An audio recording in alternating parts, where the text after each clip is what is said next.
Asia سے Europe, عرب سے امریکہ، ہر طرف عید کی خوشیوں کے رنگ بکھر گئے۔ دنیا کے مختلف ممالک میں عید الفطر منائی جا رہی ہے۔ Bharat, Bangladesh, Iran, Malaysia, Thailand, Singapore, Australia, Brunei, Japan اور فلپائن میں آج نماز عید کے اجتماعات ہوئے۔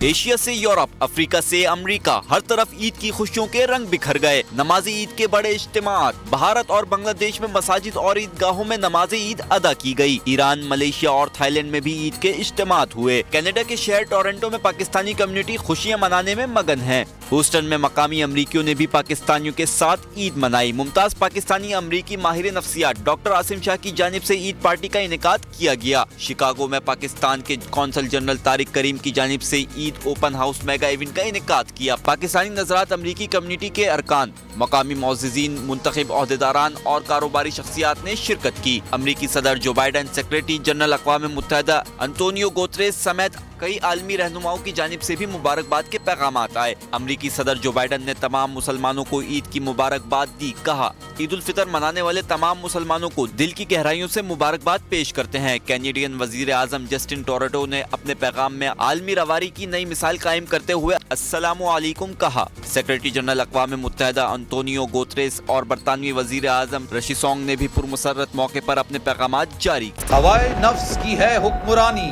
لٹیرا کر رہا ہے پاسبانی۔ بول نیوز کے مارکیٹنگ ہیڈ آکاش رام تاحال لاپتہ، تفتیشی ادارے جواب دینے سے قاصر۔ اہل خانہ پریشان، بیٹے کی جدائی میں ماں غم سے نڈھال۔ جو بچو ہندو پر آئے تھے جو کو پاکستانی